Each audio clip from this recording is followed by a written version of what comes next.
Merry Christmas and welcome to another edition of Florida Sportsman Action Spotter Podcast. I'm Captain Rick Riles. Hey, it's our Christmas edition, and I am really looking forward to bringing it to you. We got a lot of fun stuff lined up for tonight. We are going to start with our dream trip to Costa Rica because I know they've had some red-hot marlin and tuna fishing over there this week.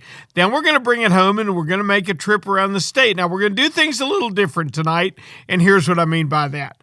Captain Ray Rosher, one of the most respected fishermen in Florida, an absolute gentleman and a great angler, sits on the advisory panel for the Dolphin and Wahoo Committee for the South Atlantic Council. And Ray is dialed in on what the council's thinking about what the upcoming regulations may look like for mahi and Wahoo, and we're going to check in with Ray and see what's going on with the council. But other than that, we'll be working our way around the state getting fishing reports. We've got the 12 best fishermen in Florida lined up around the state, and they're going to tell us exactly what's happening in their area. So let's get it rolling. We're going to take a little trip to Nosara, Costa Rica, and check in with my buddy, Craig Sutton. Now, before we get it rolling, remember, tonight's podcast is brought to you by Yamaha. Reliability starts here. By Tournament Master Chum, the best chum on earth. By Nosara Paradise Fishing, your dream vacation. And by Young Boats. You want the finest in flat, spay, and offshore hybrids, you need to check out youngboats.com. All right, we're going to get our tour started with a trip to Nosara, Costa Rica to find out what's happening in paradise by saying hello to Captain Craig Sutton. Craigie, how are you? I'm good, Captain Ricky. Real good, buddy. How you doing? How you like that Spanish lingo? I got that down, right? Yeah, I know it. Buenas noches is this evening, right? Yeah, it's good evening. Yeah. And I've looked in my fish box and your fish box, and that's why I called you my little muchacho. Now that's a joke. That's a joke. That's all that is. I don't know about that part, but that's okay. Tell me what you're hearing from Paradise, my boy. What's going on? It's nice. Just, everything's real consistent. Summertime patterns here. We caught a couple nice yellowfin, no monsters, but 50-pound class. Sales are good and consistent. And a few mahi. Not that many of the mahi, but the ones catching are good. Oh, that's real good size. There's nothing wrong with that fishing, Cap.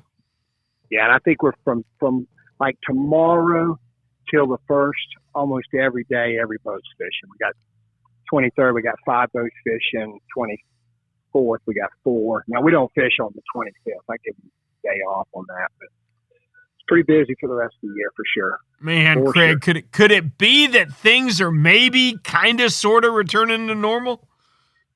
Man, I tell you, Ricky, it didn't happen a moment too soon, but yeah, they are. And more and more people. Well, what's funny is we're getting a lot of clients out of the West Coast that are just fed up with this crazy closure restrictions they've got out there. Yeah. And these people are coming and staying for 2, 3, 4 months.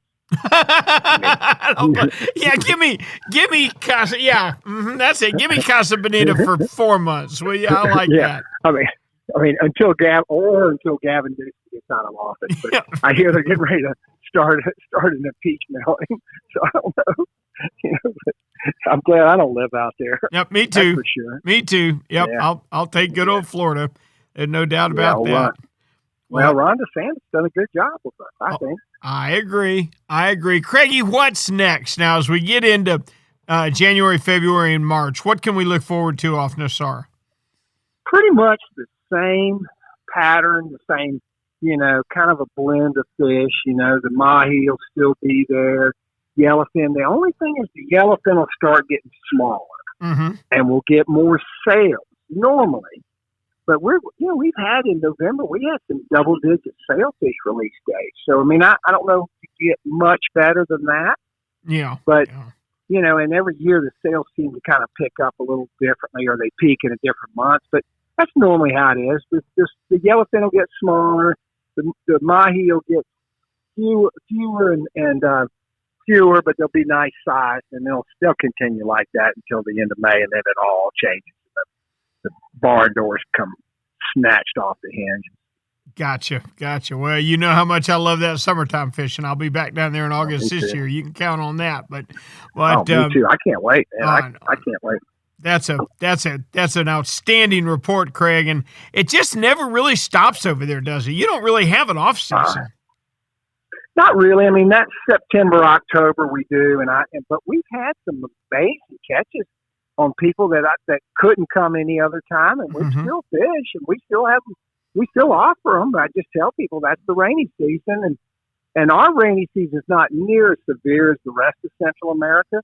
We get about a third of what everybody else gets in total rainfall, but the fishing is still really good. I mean, we have a Cadillac dealer, a real old Cadillac dealer, fished with us, and when he called me, it was he says he started out. He says I spent $40,000 and I made 7 trips, and he said I fished 3 or 4 times every trip and not even seen a marlin. Oh my goodness! And he could only come in October. We put him on a boat, and we booked 5 days straight. The first day out, he caught 4. There you go. Excuse me, 5. And he was like, there you go. He's been fishing with us ever since then. But you asked me a question: how many marlin we get a year? We had 84 last complete year. Sweet, very, very sweet. Yeah, I was wrong fantastic on that 60. I told you, but yeah, that's a good ratio. Yeah, no, good nothing ratio. wrong with that at all. Nothing wrong with that at all. All right, my boy, we appreciate it. Now, how can people get a hold of you if they want to come down to Nosara? They can call me at 904-591-2161. And we've got some really high demand dates still open. We've got not a lot of openings, but we can put people in there, and I'm still giving some deals.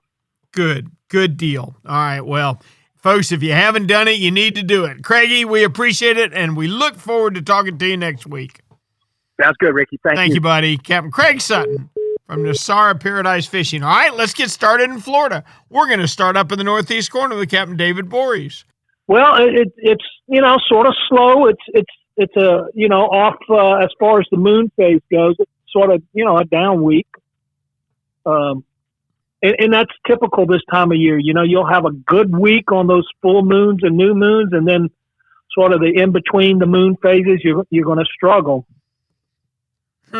So you feel like the moon's enough of a driving factor to be able to count on better fishing on the full moon and the new moon in the wintertime than you can on the waxing or waning.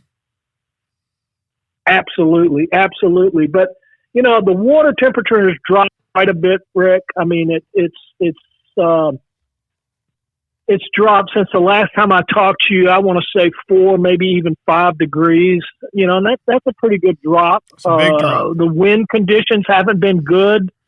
And a lot of it depends on the anglers you get too.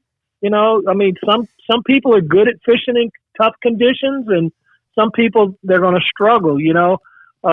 We had an episode this week where, the guys just kept bringing in empty hooks. We're throwing shrimp, and I know there's trout in this hole, and they're tossing in there. I don't see their lines twitching. I see nothing. That would indicate a strike, but for some reason their hooks keep coming up empty. So I said, well, let me try. Let me see what you guys are feeling. So I tossed one in there, and I'm feeling it. And Rick, I mean, it was the bite was one of the softest I've ever felt. I mean, all you felt was a little tap, almost like something bumped into your line. You couldn't even tell it was a strike. It almost felt like your jig, all it did was hit the bottom. And I'm sitting there thinking, was that a bite? I'm going to set the hook just in case. And I went ahead and set the hook, and sure enough, it was a trout. Mm-hmm. So I tell the guys, guys, you feel anything, set the hook. And sure enough, then they started catching them. And even the guys fishing with me couldn't believe that these fish were that lethargic. You almost had to put it in front of them. Once they hit it, you better set the hook, because they're not going to take off with it. They're just sitting there. They're going to inhale your shrimp, and that was it. Redfish were tough this week too. We didn't see a lot of movement. We didn't see much up in the shallow. Actually, we saw nothing in the shallow this week, where last week we were catching some good ones up in the shallow. So I think this colder water really pushed them into deep water. But, that doesn't surprise me for winter fishing in Northeast Florida. You're going to have good days, and you're going to have some tough ones. And anybody who tells you they go out there and kill them every time, I think they're telling you a big fish story. In Northeast Florida, so, guys down in South Florida, they don't realize that, it gets pretty darn cold up here. I mean, the water can get downright cold, and these fish can get lockjaw, and it can make for some tough fishing. Yeah, David, I've always felt like people don't understand when, if you talk about a human being encountering a 4 or 5% temperature change, it's really not a big deal because we're really kind of programmed to live at 90 and we're really kind of programmed to live at 30. But you look at a fish's world, his world may exist between 50 and 80 degrees. That's only a 30% swing. Only a 30-degree swing. Well, you got to realize that a 5%, 5-degree drop for him is a big drop. Yeah. And I've always said this, when I see the temperatures drop slowly, I don't see the fish shut off that drastically. But when we get these hard winds and a hard cold snap, and boom, that water temperature in a matter of 2 days drops 5 degrees, yep, that'll shut your fish down, no doubt. I mean, that sudden temperature change, they don't like it. They don't like it at all, and they just sort of go into a dormant stage. And another thing, too, you have to remember, their metabolism slows down. You're talking about like a redfish, for example, a fish that'll feed in the summertime twice a day will go from feeding twice a day to feeding maybe once a week. Yeah. That's quite a change. Yeah. So, you're not going to, this is time of year where you're going to have some tough fishing, but you know what? You just got to keep going out there. I look at it like I learn just as much as when I go out and I don't catch fish as I do when I go out and I just absolutely slay them. Oh, a good angler does. No doubt. That's the attitude you got to have this time of year. Mm-hmm. You're just not going to slay them every time you go out in the winter. Mm-hmm. You're right. And I've always believed that tough fishing makes fishermen better. I think we're all better when our fishing's really tough. Yeah, because it forces you to start thinking outside the box, trying new things. I mean, you start getting desperate. One thing this time of year, a lot of the artificial guys, they really struggle. And I can tell you, you're not going to see a redfish chase a lure down this time of year. You're not going to see trout come up and bust something on the surface, from 5-6 feet down. You're just not going to see that type of action. So this is a good time of year to use the live bait. Mud minnows, crabs, shrimp are all my bait of choice up here. Gotcha. David, that's a fantastic report. And you help the guys that are struggling with wintertime fishing. There can be no doubt. It's just, we got to get through it. We don't get it for very long. And I'm always thankful when it cools off gradually like it has this winter, because we both know what happens when it drops real hard, real fast. We've had some pretty massive fish kills because of it. Yep. Anything going offshore, Rick? A lot of tuna, David, a lot of tuna and a handful of sailfish. You can pretty well catch your blackfin tuna without any issues out at the stream. There's just not a lot of mahi with them, and there's not a lot of wahoo with them. I know that Jody Lynn had 14 tuna yesterday and 1 for 4 on sailfish bites. Now, that's fine if you've got 8 or 10 mahi to go with them, but that hasn't been the case yet this year. It's been tuna, and as much as I love tuna, we eat them fresh from my boat, and every tuna, my rules, every tuna is spoken for, and if you want to take one home, fine. But you're not going to see me coming to the dock with as many as it's possible to catch this time of year, because it's really good, and it seems to be good this year. And if you want to, you can catch all you want, but just kind of keep an eye on what you're going to do with all those tuna. Yeah. Well, Rick, I'm headed out again tomorrow. I'm going to try a low tide tomorrow. I'm going to see if that makes any difference. I've been fishing this higher water and been struggling. So, I'm going to change things up. I'm going to start at low tide and see if that'll help the production tomorrow. Well, we will absolutely look forward to hearing the report on that. Thank you, David. All right, Rick. Tight lines, We buddy. appreciate it. Captain David Voorhees. Our thanks to Captain David Voorhees for getting us started in Florida with a report of chilly weather and fishing that's not so red hot. Kind of cool with the weather. Let's see what's happening when we get a little bit further south by checking in with our buddy Captain Jim Ross. Jimmy, how are you? I'm doing pretty good, Rick. How are you doing today? Doing fine. What's going on down along the Space Coast? Well, it sounds like we have the same kind of conditions as what's going on in the Northeast. We had that cold front that came through. Before the cold front, the bite was pretty strong up until the last day or two. And then it kind of slowed down a little bit. And the weather was nice, but the fishing just wasn't, really, really good as you would expect it to be. Now, the same thing happened with this cold front that came through today. I fished after the front. I was anticipating. You ever had those days where you anticipate more fish than what you actually get? You're just thinking that the conditions. Do I ever have those days? The conditions are going to give it to you. Yeah. Mm-hmm. Yeah. You just feel like you're going to get more of a bite than what you got. Well, the nearshore waters are still producing some pretty good fish. Sebastian right now has got some really big redfish. A lot of those big bulls that were at Ponce Inlet and even at Canaveral have kind of moved south. So the guys that are in that Sebastian and Vero and even into Fort Pierce, they're probably going to start seeing these big bulls much more regularly. And those fish have, they just migrate up and down the coast. But our water temperature is 66 to 68 degrees right off the beach at Ponce and at Canaveral. And so those fish don't really like it when it's quite that cold. Mm-hmm. So they've pushed on south, get back to around where it's 70 degrees or so. We still do have some sharks. We've got some nice fine tooth sharks today, just outside the surf break while we were trying to catch whiting and pompano. We also had bluefish, Spanish mackerel, whiting. That was about it. Hey Jimmy, let me ask you a question. You mentioned sharks. Do you catch bonnet heads down there? Yeah.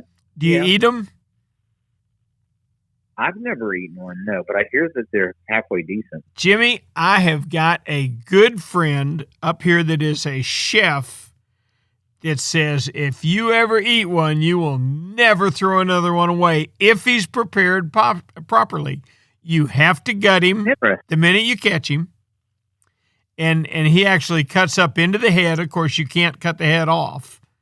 But the minute that fish gets caught, it gets gutted, it gets cleaned, and it gets packed in ice. And he said, Cap, I'm telling you, when I bring you one, you will become a bonnet head fisherman. Well, I'm up for anything that tastes good. I'll try it. Darn right. Heck yeah.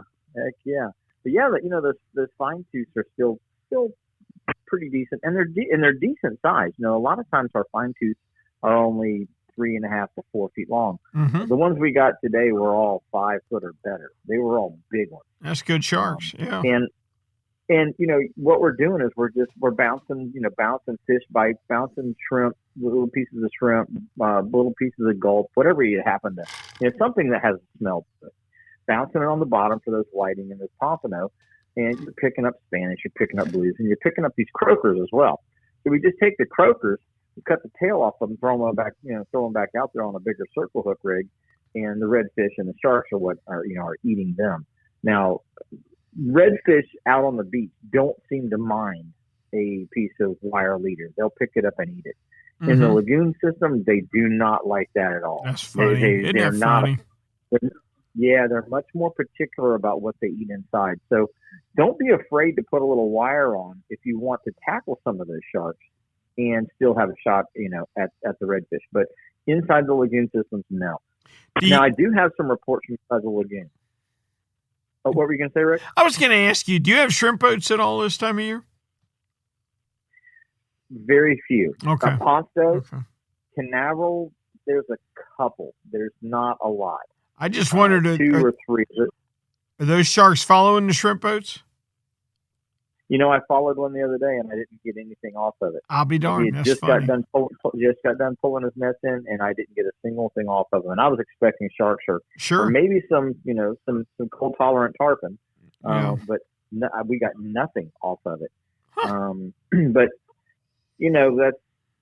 that's the difference between Canaveral and Ponce. The guys at Ponce specifically target the fish behind the shrimp boat. Mm-hmm. The guys at Canaveral don't seem to have very good luck. And I'm not sure I've ever seen a shrimp boat outside of Sebastian. So, it's just a non-existent type thing down there. I got you. Okay. What do you hear from offshore? But going back, offshore. There was some blackfin over the weekend. There's also an occasional dolphin, an occasional wahoo, sailfish here and there. Just kind of a scattered bite. Nothing, nothing isolated. Nothing where you could go, oh, you had to get to 270 feet or you had to get to 150 feet or just a fish here, a fish there, just kind of scattered all over the place. But going back to the inshore, I was talking with Captain Mark Gibson, and they're starting to do pretty good up, and actually also Captain Dave on the strip inlets out of Ponce. They're starting to do pretty good on the sheephead up around the bridges and the docks and things in and around the Ponce Inlet area and then south towards Edgewater. And they're using either cut oyster, cut clam, or sand fleas. And if you can find a fiddler crab obviously will work as well. But when it gets cold, it's a little difficult to find those guys. We still haven't had our flounder run. I don't know what's going on with that. I'm baffled, just like everybody else. We started to pick up a couple in October, and we're going, okay, here we go. It's going to be flounder time, and it's just kind of died to nothing. So I don't know what to say about that. But there's still some good-sized trout, and there's some nice snook down in the Sebastian through Wabasso areas. Captain Richard Bradley was down there yesterday, and he had a pretty good day on 18, 19-inch trout up to about 24-inch trout. Now, remember, they're out of season in our zone right now. Mm-hmm. But that doesn't mean that you can't catch them with a circle hook and release them. And the water down there is in fairly decent shape in conjunction, which is completely different than what we've got through Merritt Island, Cocoa Beach, Port St. John, Titusville. That area is just horrible right now. Are you still seeing a lot of fish kill? Yeah, we had another big fish kill at Titusville this week, but that wasn't an algae-related issue, though. That was a human error or some kind of an error. They dumped a bunch of raw sewage. Oh no! Up there, and no. So we're if it weren't for bad luck, we'd have no luck at all. It seems like when it comes to this lagoon system, and why we're not fining our municipalities is just hammering them for doing this kind of thing and not fixing their infrastructure is beyond me. But I'm not in charge of that. If I was, there'd be some heads rolling. Things would be different, Jimmy, if we were in charge. Oh yeah, there'd be some heads rolling. I can tell you that. Well, let's see. For starters, there'd be 2 Mays and 2 Octobers and no Februarys and no August. I've got it all laid out here for us. We'll get this thing squared away. I'm following along with that game plan. I'm liking that one. I like that. All right, Jimmy, anything important else we need to know about? And you know what else we would do, Rick? We would have scallops on the East Coast so that we could snorkel around and pick them up like they do. Yeah, hello. You think? Yep. Man, you're not. Yep. How many nights a week could you eat scallops? Every. Yeah, how many nights are there? That's exactly right. Yeah, exactly. All the ones that end in Y. Yep, that's exactly right. Jimmy, as always, we appreciate it so much. We look forward to talking with you next week. I look forward to it, too. Everybody out there have a happy Christmas, safe Christmas. We'll have better news for you next week because the moon's looking better. And so just get ready to get out there and start catching some fish because they're going to start biting. All right. Well, tell Miss Robin I said Merry Christmas, all right? You do the same to you and your family, and we'll see you in the new year. You got it. Thank you, Jimmy. Our thanks to Captain Jim Ross. Hey, listen, Jim and all of our Action Spotters every week are brought to you by Yamaha. Reliability starts here. By Tournament Master Chum, the best chum on earth. By Nosara, Paradise Fishing, your dream vacation. and by Young Boats. You want the finest in flat span offshore hybrids? You need to check out youngboats.com. Now, it's a good time of year to check in with the sailfish capital of the world, Stuart, Florida, and our buddy Captain John Earhart. John, how are you? Not bad. Glad to be here. Good. Well, we're glad to have you. Tell me what's going on in Stuart. The offshore fishing's been kind of hit or miss this week. A couple days ago, I was out there and we went 4 for 6 on gaffer mahis. That was about 200 feet of water. Sweet. We did hook a couple sailfish out there as well, but they've been kind of scattered anywhere from 90 feet out to about 350 feet right now. Not necessarily right on these edges and color changes like the mahis will be. So if you're catching some mahis and you're getting bored of filling up the box, maybe troll out away from that edge, whether it's inshore or offshore, and that's typically where you're going to pick up your sailfish this time of year. They'll be lingering out a little ways away from these edges, rips, and stuff like that. And typically when I'm trolling ballyhoo, I'm going to fish those ballyhoos pretty far back in the spread. So, a normal mahi spread is going to be a lot closer to the boat. My sailfish spread will be further back, and I'll typically be running dredges, down 10 or 15 feet so I can bring these fish up when I'm marking them 50 or 60 feet down in the water column. Now, John, let me ask you a question before we get off that subject. Dredges. Are you building mullet dredges, or are you using some of the artificial dredges? What do you like? Typically I do like a 50-50. I'll have artificials on there and I'll have some mullets. In the charter boat industry, it does get costly putting those mullets on there every day. So those artificials, they do wonders. But I do like a dead mullet.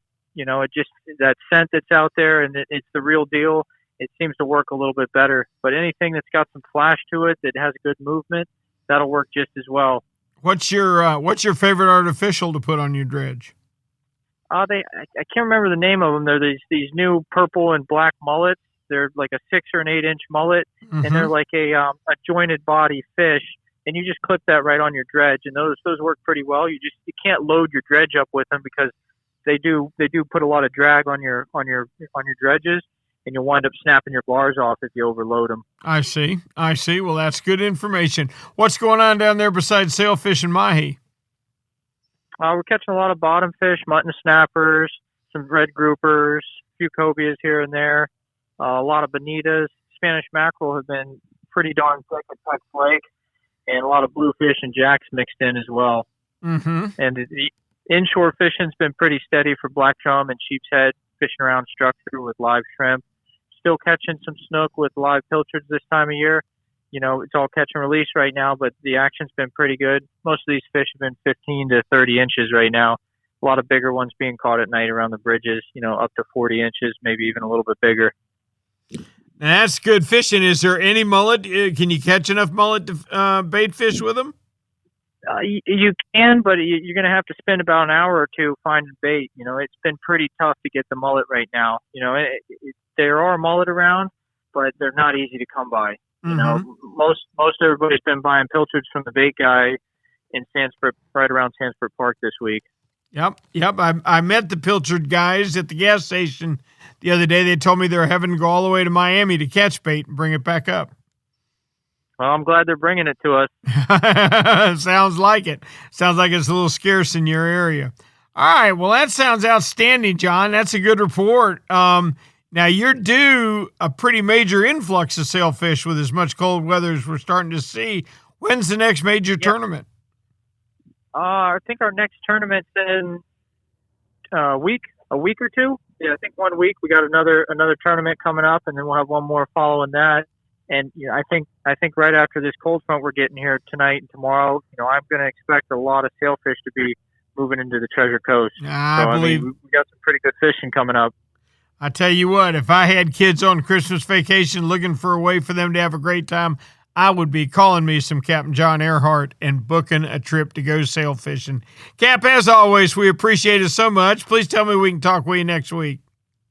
Yep, I look forward to talking to you next week. Thank you, John. Captain John Earhart from the Chaos and the Mayhem out of Stuart, Florida. Now we're going to do things a little bit differently. We're going off the beaten path here a little bit in honor of Christmas. Actually, what we want to do is check in with our buddy on the advisory panel for the South Atlantic Fisheries Management Council.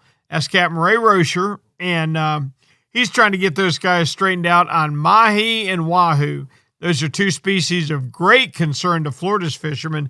It's about our number 1 and 2 recreational trolling fish, and we want to make sure we monitor them in the future, and we will check in with Captain Ray Rosher to find out how they're doing.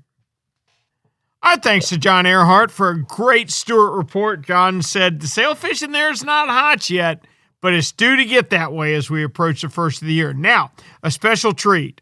I tell you what, we are all going to have to be more involved in fisheries management than we've ever been before coming up in the next year. And the year after that, and the year after that. 1,000 people a day move to Florida, and it seems like they all love to fish. That's more hooks in the water. We got to take better care of our resources. And I tell you, I've got a friend in Miami who has been watching after the resources his entire life, a great charter boat captain. Certainly I can say he's Miami's premier charter boat captain, especially since Captain Bouncer retired. And that would be one Ray Rosher from the Miss Brit. How are you, Ray? I'm good. I don't know if I can bear that title, but thank you. I can. I can tell you that. I can tell you that. Now, Ray, you are just terming off as the chairman of the advisory panel for Dolphin and Wahoo. Is that correct? Yes. All right. Tell me how we stand. What's the outlook look like for Dolphin and Wahoo regulations? Well, we had a meeting about a month and a half ago, and a lot of interesting, developments. They're utilizing a different accounting method, or maybe they would call it an improved one. And what it's revealing is that the recreational catch of dolphin is greater than they previously thought. And, whether or not that's entirely true, it's debatable, but the point is that's what the science is revealing, that the South Atlantic Council has to base their decisions off of. So whether we like it or not, that's what we are being given, is this science that's telling us we need to create some reductions. Okay. It's not new. We've seen it in red snapper fishery and in many fisheries. And we understand, just like you said, a lot of new faces show up in Florida every day and every year. And we want to keep this place, the great resource of fishing that we've all grown up to love and enjoy. But one of the hot topics in the last meeting was reduction in recreational limits. So there were several proposals put forth by the advisory panel. One is per person limit. So, for instance, you might go to a 6 or 7 fish per person limit for a boat limit if you had 6 people of 42. That was one of the proposals. Mm-hmm. But in general, I think one of the proposals that kind of makes sense is to maintain a 10 fish limit per person, but a boat limit of 40. Mainly because if people, 2 buddies go fishing in the boat and they get in them, they can catch 20 dolphins. That's great. Right. But you're going to keep more than 40 under any circumstance. There is some pushback. There are people, charter boats in the Carolinas who, and I have a lot of sympathy for this, they've got to travel so far offshore to catch those dolphins. The cost of fuel and the expense of, a bigger boat that maybe we would use in South Florida causes them to have to charge, sometimes in the area of $2,000 a trip. They need that 60 fish limit. So that's part of the debate. Maybe there's a chance of allowing a greater limit in those circumstances, because we certainly don't suffer that expense in South Florida trying to catch dolphin. We don't have, our boats average somewhere between 1,000 and probably 1,400 a day to go offshore. So, it's for a full day of dolphin fishing. So, you can see the difference. We're not probably under the gun as much as they are to produce pounds of fish for the customers. And, it's very debatable and it's not an easy question to answer, but obviously the council's doing their best to create good decisions. And I think the most important thing to remember is, and this is probably something that needs to really be looked at first, is if this new science is saying that we're getting closer to our, exceeding our annual catch limit, well, if we don't take some reductions, if we don't take that medicine,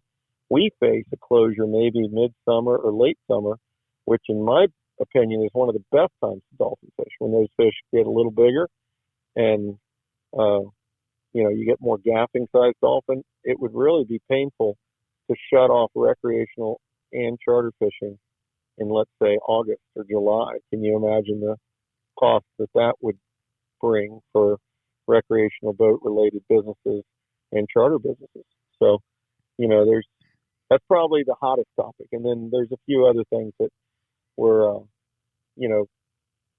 debating back and forth, but that was probably the single biggest thing that is going to face us in the next year. And the council's working hard to reach some good decisions. Ray, you mentioned that you feel like the Carolina boats need those 60 fish. I understand your point on that. I certainly do. And I know up here in Northeast Florida, I very often start 60 miles from my inlet. And I understand that, but I tell you, to me, one of the worst things that can happen on a charter is when a rod goes off at 1:30 in the afternoon and everybody looks at everybody. No, I got the last one. No, this one's yours. Yeah, take him, please. God, somebody take him. Ray, I don't think a 40 fish limit is too stringent, and I would certainly rather deal with that than a closure. The idea of getting ourselves into the position we are with red snapper just scares the heck out of me. Yep, and I agree. And to your point, I understand both sides, because I enjoy or have enjoyed all three sectors: commercial, recreational, and charter. So I try to look at all of these problems through that lens. I try to put myself in the position of what would a person in the recreational sector really think is the best solution? What would a person in the commercial and the charter sector? And the biggest thing I think we have to all realize is that the demand on the population of fish is increasing. So we probably, just to be good stewards of the resource, have to start thinking about ways to reduce our, harvest, reduce our pressure on that stock. But my goal has always been on the advisory panel, how can we keep people fishing? Mm-hmm. And right. that's the big black eye to the red snapper debacle. Right. I really feel that we've made a mistake allowing a situation. I don't sit on any red snapper panels, so I'm not fully educated on all the facts. But whenever you take a fishery and you have majority of the year closure, you've kind of lost the ideal situation. The ideal situation should be, like I've heard many people say, one fish per person per day. And if the stock can handle that, I think that's important, because it keeps people fishing. And I remember one time going to one of the advisory panel meetings, we were going to talk about the effect, financial or economic effect of charter fishing. And the two groups I fished the 2 days before I got on the plane to go to South Carolina, one came from Michigan and one came from New York. And granted, they were probably extreme examples, but they were good examples of traveling anglers coming to fish South Florida. And they both came just to fish. They were not here for any other event. They got, a couple nights of hotel rooms, airline tickets, restaurant, tabs and groceries and rental car. Sure. And their spending came to just shy of $8,000 for those 2 days, between what they spent on the boats and tips and, all those things I just mentioned. They spent over $7,500. And we killed 40 pounds of meat fish and released 6 sailfish in those 2 days. So when you look at the impact on the fishery, it wasn't a great impact. And yet that $7,500, let's call it, got spent again quicker. The fuel guy, the restaurants, took in money and spent money. The cruise took in money, spent money there. That money gets spent several times over. So the economic impact is huge for charter fishing. And that's one thing I've always tried to impress on the council or, amongst the group of advisors, is that keeping people recreational and charter fishing is a really important thing. And I speak as a commercial fisherman saying that. commercial fishermen are very important, and keeping domestic products, on our tables is very important. But it's a really tough job that the council has to accomplish to keep all three groups happy. But it just seems like the time has come to think about the reduction in the boat limit. So I know it's going to be, maybe the answer is 50 fish to start, and let's see where that puts us. But the goal should be that we never have a closure, so we all have access. One thing that I've recommended on several instances is kind of a staged management plan, meaning when you get to 75%, some marker, 70, 75, 80% of your ACL, which is your annual catch limit, then that marker should kick in and send an updated, modification to the harvest. Mm-hmm. In other words, your price would change. So that's something that I hope the council adopts if we get into this situation, is that there's some marker in place that if we start getting up against the wall on a closure, we suddenly might be forced to go to a 5 fish per person limit or a 4 fish per person limit. But the main goal should be to keep boat fishing. Ray, I can tell you, and I think you'll agree with me. I know up here I can really only speak for Northeast Florida, but we have seen a big reduction in dolphin over the last 15 years. Now we have good days, and we still have days where it seems like they're everywhere, but now they're isolated events. They're not. It doesn't go on all of May and half of June like it used to, and there's no question it has to be addressed. And I think we also have to remember that not only are we seeing all these new fishermen every year, but doggone it, they're better than new fishermen ever used to be. I mean, you buy a I mean, they are. You buy a 25-foot center console with twin motors now and a Seymour map and a trolling motor, and you're a good fisherman. You're off to the races. Yep. No, I just got off the phone with Art Sapp because I wanted to. He's on the council. Sure.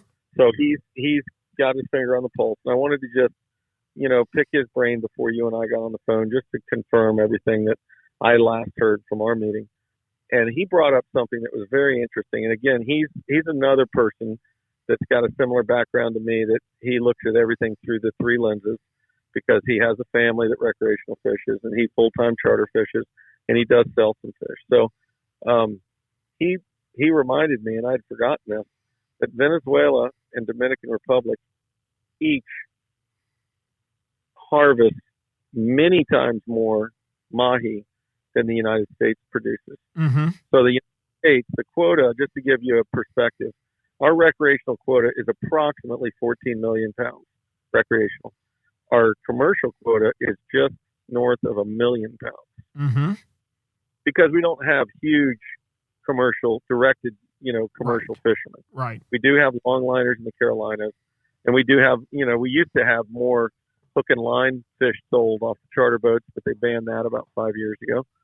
And so we are only producing about 1 million pounds a year commercially, and only 1 year has it been met. And there was a shutdown. I think it was 3 years ago. And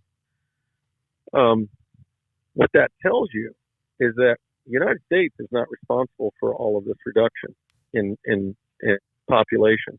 When you start looking at the Caribbean, you got to remember these fish generally make a big loop. They come out of the Gulf, come through the Florida Straits, at least according to Don Hammond's research from the Dolphin Research. And hang on one second.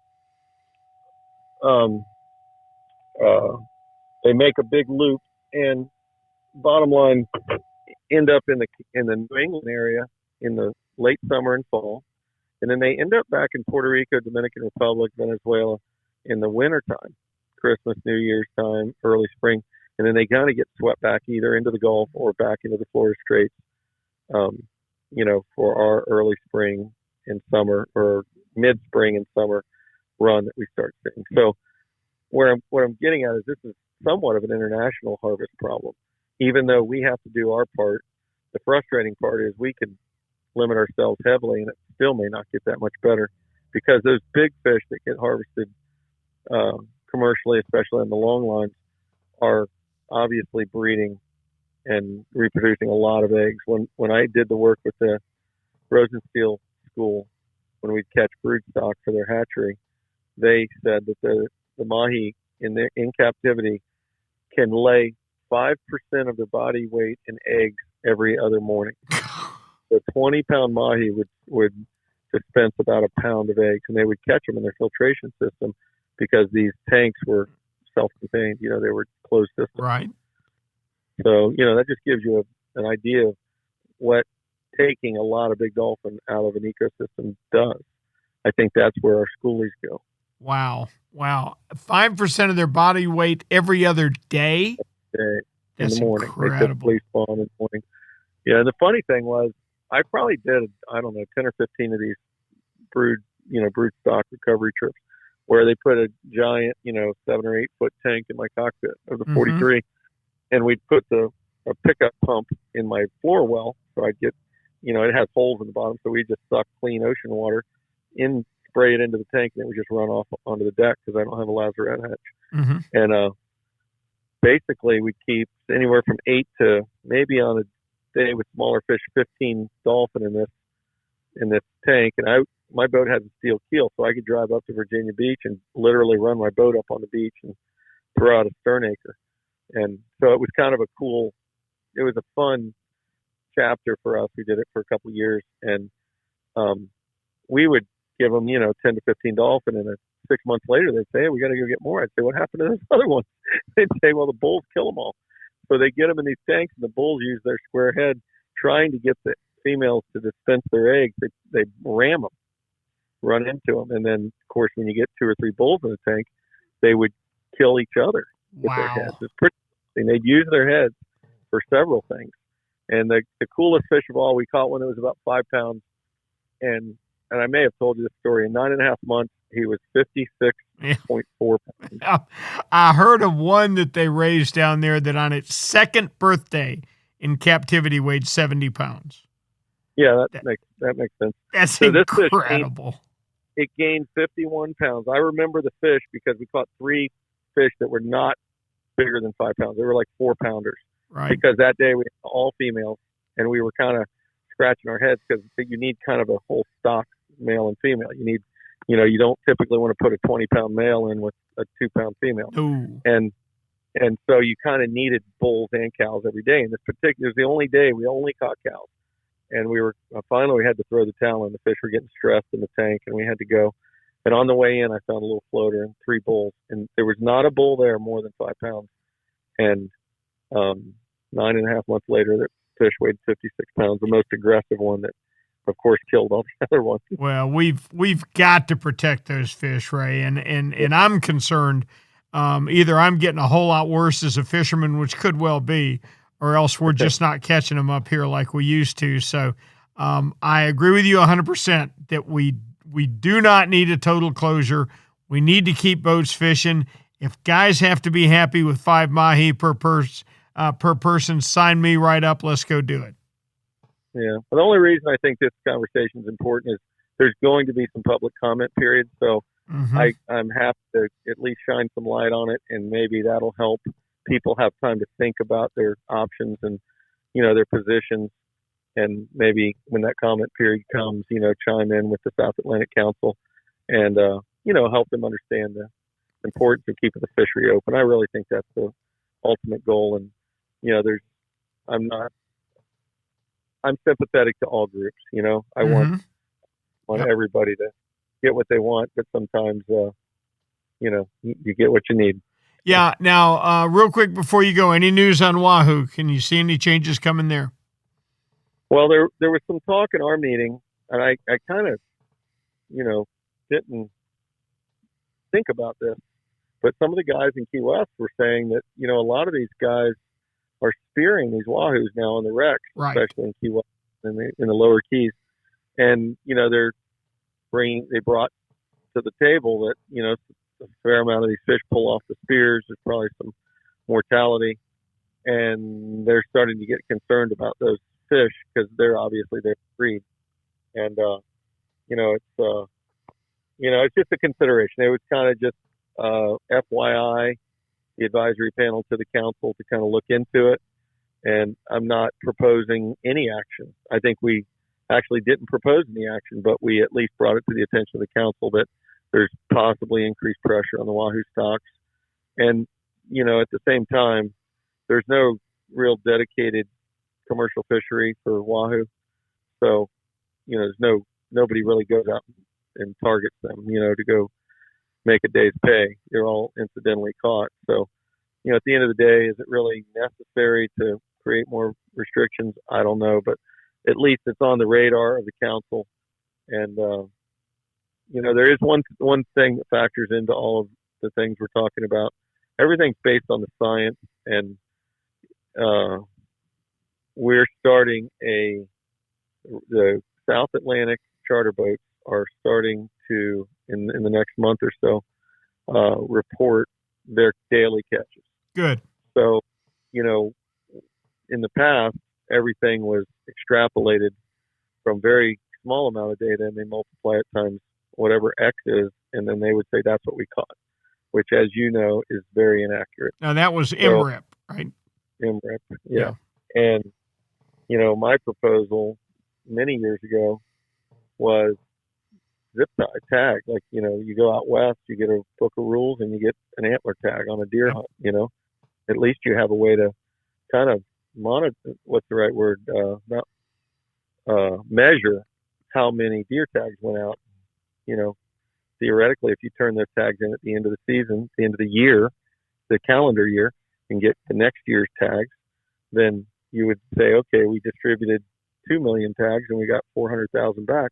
So we can say roughly 1.6 million tags were consumed. Now, what's the multiplier of weight? And, I got a little pushback from some people in the room, but, my point was, if you're going to look at red snapper, let's just take that. Look at the impact that that's had on so many marine-related businesses. And it's all based on a lot of mystical calculations. I'd rather face the music and say, this is, it's a double-edged sword. We might be killing more than we think, and we might be killing a whole lot less. I personally think that the harvest levels are probably, in some cases, less than the science indicates today. But, maybe I'm wrong. So all I'm saying is I'd rather operate with facts, not fiction. Ray, and I'm very concerned with red snapper on another front, too. I have seen the overwhelming abundance of them in the last 10 years, and it gets worse every year. We can't even stop inshore of 120 feet to bottom fish up here in Jacksonville. And what it's doing is it's creating an imbalance. Now all these boats, all these new boats, God love them, and I'm so glad so many people are enjoying our offshore fishing, but now they're all fishing triggerfish, and now they're all fishing for millions, and nobody's stopping inshore, and all of the boats are stacking up in 140 feet. And I'm like, wait a minute. If we went to one red snapper per person, that would spread the pressure out so much that it would take an awful lot of pressure off an awful lot of other species. You speak the truth. Well, Cap, I always enjoy talking to you, and I certainly appreciate you coming on the air with us tonight. I think, guys got to be careful. And I said 10, 15 years ago that everybody's idea of the perfect fisheries regulation is the one that takes your buddy's fish away from him and leaves yours alone. And we can't have that. And you've made an excellent point that the problem is not the commercial harvest. So get that out of your mind. Okay. If it's the fraction that they're allowed is tiny, and the problem is there's so many of us, and we're getting so much better as fishermen that we're just going to have to take better care of the resource. Captain Ray Rosher, I cannot thank you enough. Well, thank you for having me, and look forward to fishing with you soon. Oh, you better be careful saying that. I appreciate it, Cap. You take care. Captain Ray Rosher from the outstanding Miss Brit Charter Fleet down in Miami, Florida. He is the terming off, I guess you'd say, the current but soon to be former head of the advisory panel for dolphin and wahoo. So when you first hear that we may have a reduction in dolphin, don't overreact. It's going to beat the heck out of a closure. Now, let's get back to our fishing reports.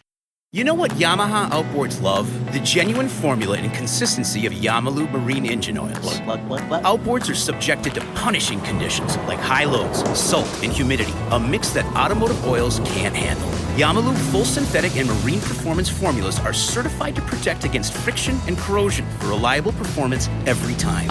Find Yamalu marine oils at your nearest Yamaha Outboard dealer. Locate them at yamahaaoutboards.com/dealers. Yamaha, reliability starts here.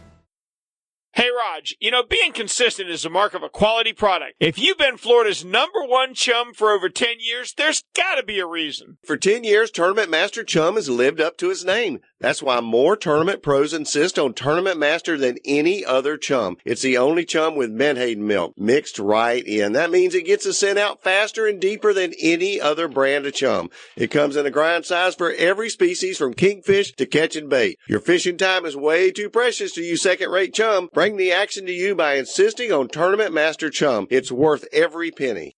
When you're ready for the finest in custom-made flat spay or inshore-offshore hybrids, you are ready to meet the Young family in Inglis, Florida. For over 21 years, the Young family has built custom boats one at a time for every type of fishing. Nothing can sneak up on a flat quite like the Gulf Shore flats boats, and I've never fished a better hybrid than the Young 24s and 27s. Rob Young is a naval architect who takes tremendous pride in each and every build for each and every customer that wants their boat custom built exactly the way they want it. Is it time for you to move up? Are you ready to own the finest boat built? Then you need to visit the Young Boat facility in Inglis, Florida, or check them out online at youngboats.com.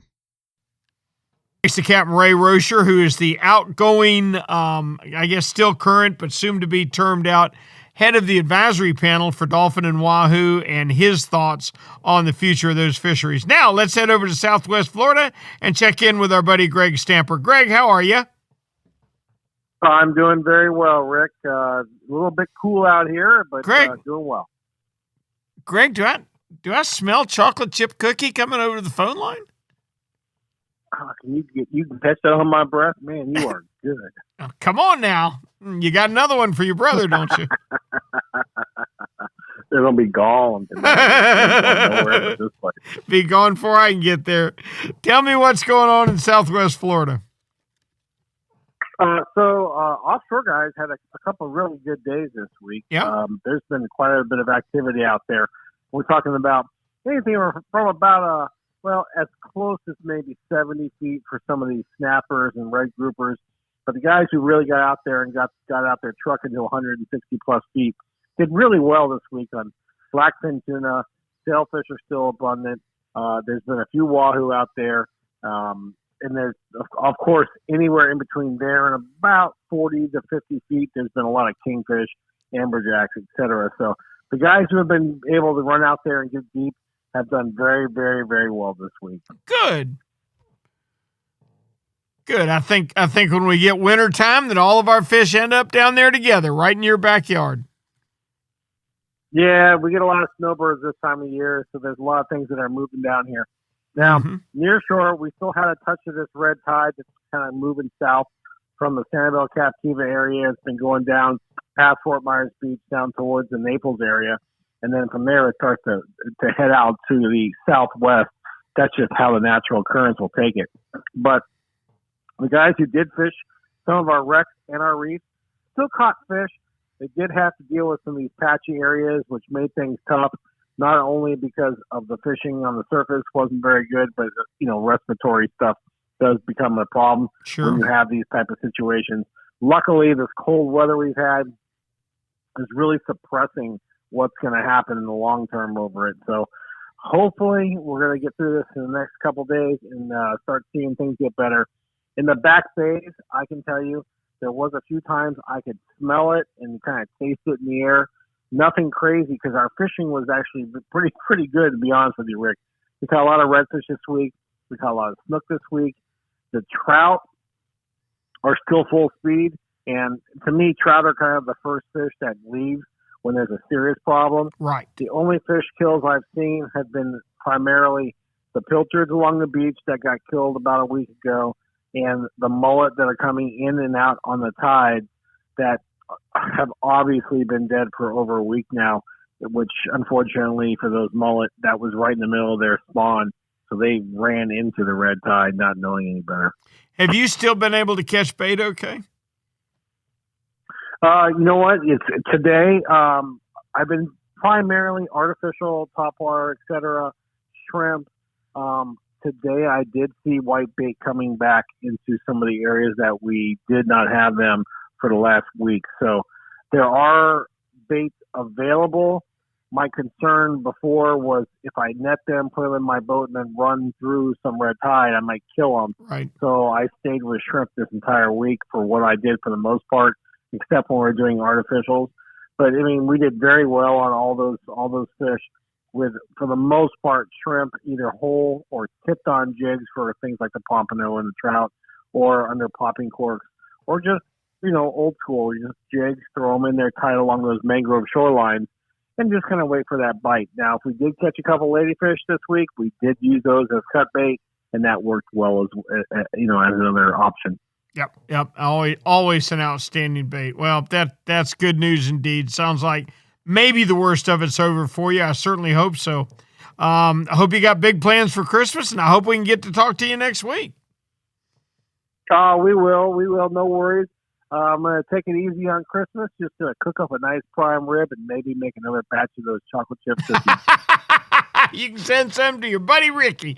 Thank you, Greg. You got it. We appreciate it. Captain Greg Stamper. Our thanks to Greg Stamper for a great Southwest Florida report. Now we're going to head up 75 a little bit, pull over, and check in with the West Central editor of Florida Sportsman magazine, our buddy Ray Markham. Ray, how are you?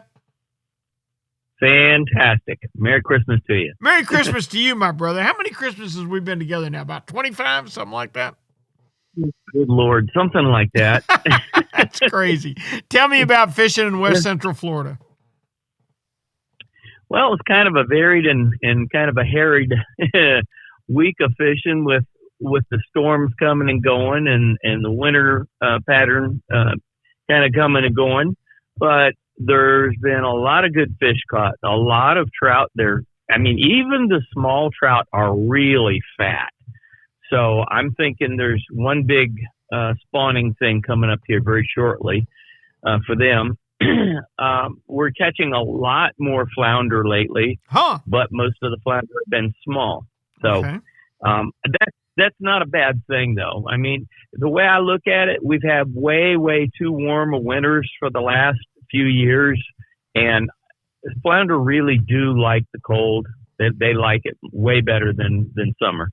So, it's I think a matter of these fish are starting to come in because it feels more comfortable. It's like any other time you're out looking for fish. If everything is really hot and then you find a thermocline that's cool, those fish are going to go to it. That's right. I think that's kind of what it is. But we've been catching a bunch of them on jigs. A lot of these fish are coming in around the passes, and at the same time we're kind of bumping bottom for flounder. We're catching a few pompano. So guys are kind of going out with the Doc Scoopy jigs and a couple other things. Something else I tried this week with the pompano was the Mirror Little Johns. I cut them down about 3/4 of an inch so that it's a little more of a stub of a tail versus the 3.5 or 4 inch tail that they got, and it works exceptionally well. I was throwing a sour lemon color and another one that they call Money. I guess because that one produces a whole lot of tournament winning fish.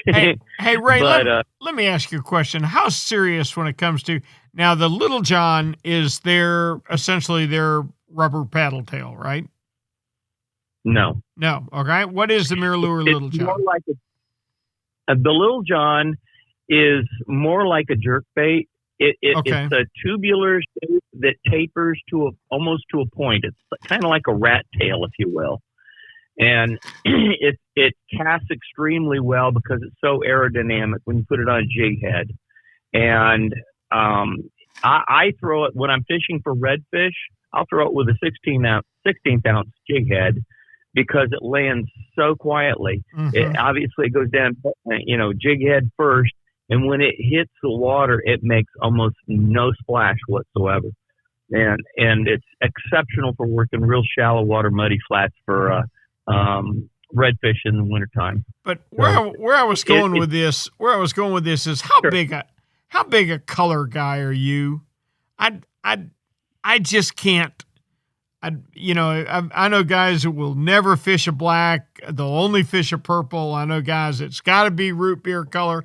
Give me a color answer. How big a color guy are you? Well, I think you just answered the question right there. When I get on a charter, I'll put about a dozen or so different colors of the same lure in my pocket, in my right pocket.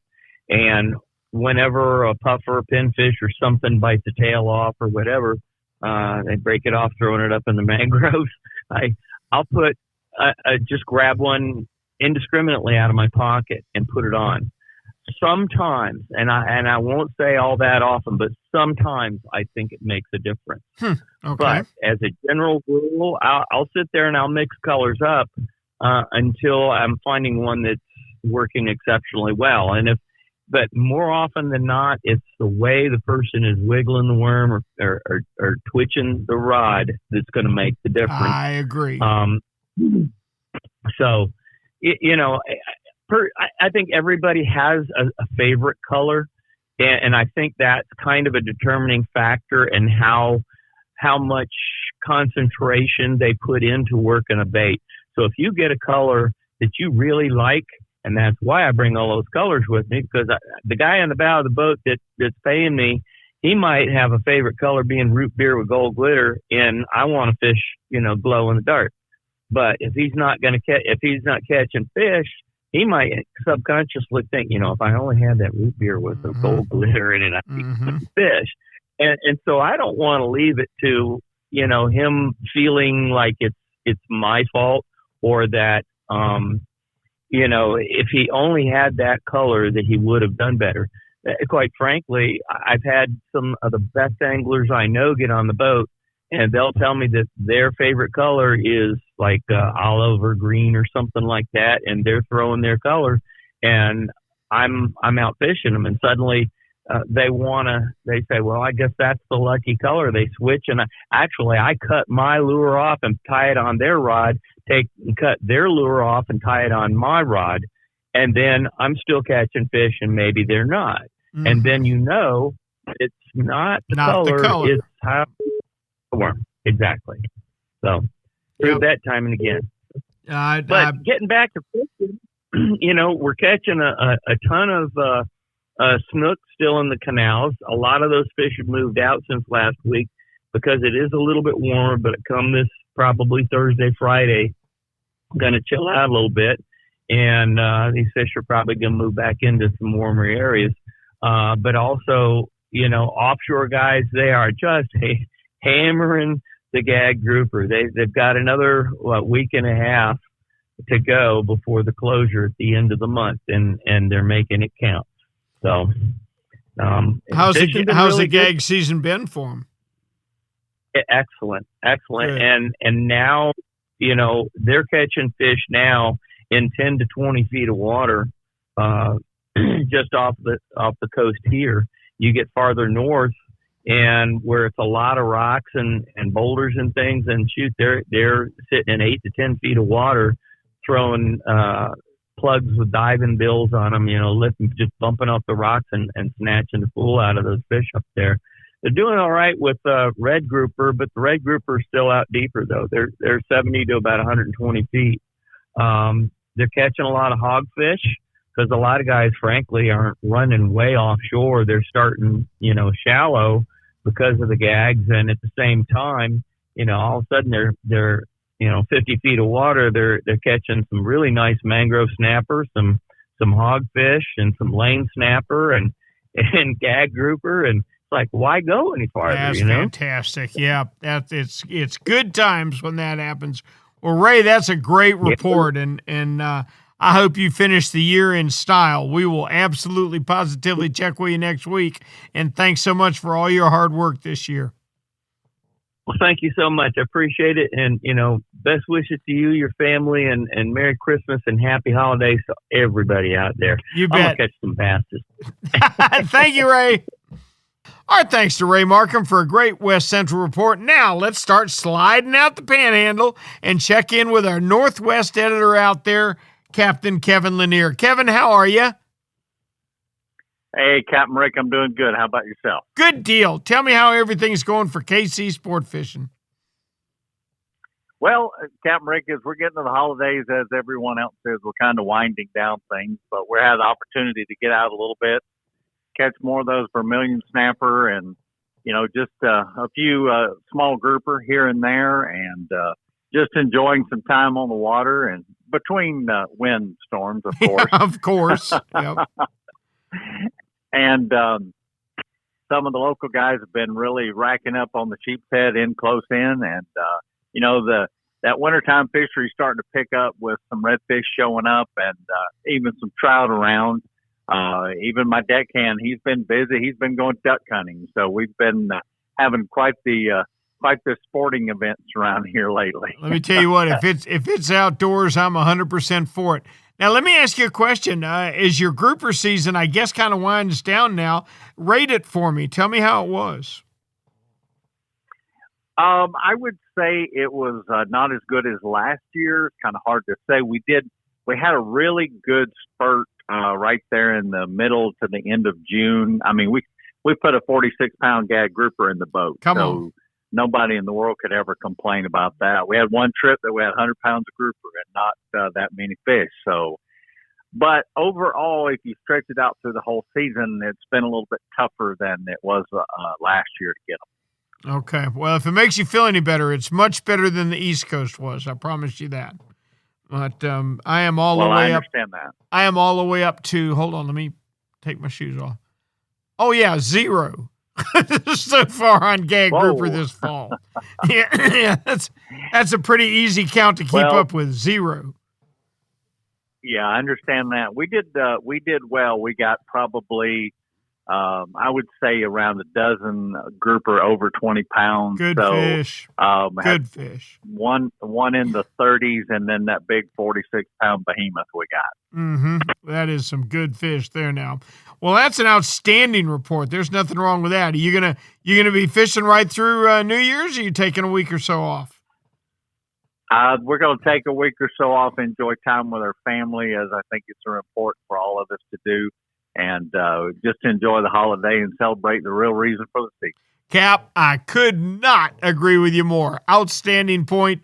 Thank you so much, Captain Kevin, and thank you for all your hard work this year. Hey, anytime, Captain Rick, and I just wish everybody out there a very Merry Christmas and a prosperous New Year. And a Merry Christmas to you and your family, too. Captain Kevin Lanier checking out the Northwest Florida. Now, we can't get out of Florida without going out the Panhandle, so let's get a hold of our buddy Tyler Massey out in Pensacola. We're doing good, Rick. How are you guys? Good. How's fishing in the Panhandle? Fishing's still been pretty good. We're in our winter pattern for sure now. We've had consistent weather, not too cold, but in the 50s overnight, a little colder maybe in the morning.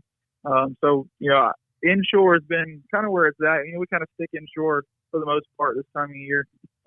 Speckled trout fishing's been pretty good this past week. Fishing in the canals off the Santa Rosa Sound, and it's been mostly artificials, mirror lures, DOAs. Just a slow retrieve, and that's been working really well. Not very many big fish, but just lots of consistent, 15 to 20 inches. That's outstanding. There's nothing wrong with that. Has there been any reports from offshore at all? Not too much. There's been a few guys going and getting a few grouper before the end of the year. Grouper's going to close for us at the end of December, or gag grouper, I should say. Camp will be open until February 1st, and it'll be closed for February, March. So, few guys made it offshore, and it was calm. Tomorrow might be a decent day, so there'll probably be some guys going out there and doing a little grouper fishing and that kind of stuff. So not too many reports from offshore though. Okay, well that sounds great. That's outstanding. You gonna fish through the holidays, or are you shutting down the charters from now till the first of the year? I'll probably fish 1 or 2 days between Christmas and New Year's. But yeah, we're not going to try to get out there too hard after it. Well, I got to tell you, I'm counting on 2021 being better than 2020 was anyway. It wouldn't take a whole lot to beat 2020. Captain Tyler, I can't thank you enough for all your hard work this year, and I look forward to talking with you next week, if that's okay. All right, sounds good. I'll be here. Okay, thanks to Captain Tyler Massey, and thanks to all our action spotters tonight, and a special thanks to our buddy Ray Rosher from Miss Brit Sport Fishing down in Miami as he steps off of the advisory panel for Dolphin and Wahoo and had some great insight into what we can look for there. Sounds like we may see a little reduction in the limits on Dolphin, but we got to do something, guys. We're putting a whole lot of pressure on that fishery. But you know, most of the fishing news was good. Today, Captain David Borries reported that things have slowed down a little bit with the cold water, but he doesn't look that to last. He's switching to low tide to hopefully will make it a little bit better. Down in the east central area, Chum said there's some blackfin tuna, there's a few sailfish around, and even a few mahi, plenty of kings going on. Down in the southeast area, there's been a few more sailfish, and the mahi numbers have been pretty good for Jonathan Earhart and the group down there. Now, once you get around to the West Coast, they're still fighting that red tide. It's not a real bad one, but it's still hanging in there, making Greg Stamper's life miserable. Come up to West Central. That's where the grouper fishing has been very, very good. Ray said the guys aren't going very far offshore just because they don't have to. Finishing up with the Northwest, Captain Kevin Lanier was thankful for a good grouper season this year. It's just about to wrap up for he and Tyler Massey both. So it's almost time to turn the page. It's almost time to take 2021 on head first. We're going to make it a better year than 2020 was, and I certainly hope we all stay safe, and I hope everybody has a wonderful, wonderful Christmas. I sure hope you enjoy the Florida Sportsman Action Spotter. If you do, please let us know. Leave us a comment on Facebook if you have a question for any of our action spotters. If you want to know why Ray thinks that the reduction in mahi might be a good idea, reach out to us on Facebook on the Florida Sportsman Facebook page, and we'll get an answer to whatever question you have. And do us a favor, rate us on wherever you listen to your podcast at, and let us know how we're doing. We sure want to keep up with it. Hey, don't forget, Florida Sportsman is brought to you each and every week by Yamaha. Reliability starts here. By Tournament Master Chum, the best chum on earth. By Nosara Paradise Fishing, your dream vacation. And by Young Boats. You want the finest in flat spay and offshore hybrids? You want to check out youngboats.com. For Florida Sportsman Magazine, I'm Captain Rick Riles, wishing you a Merry, Merry Christmas and a great start to 2021. If I don't talk to you soon, I'll see you on the rip.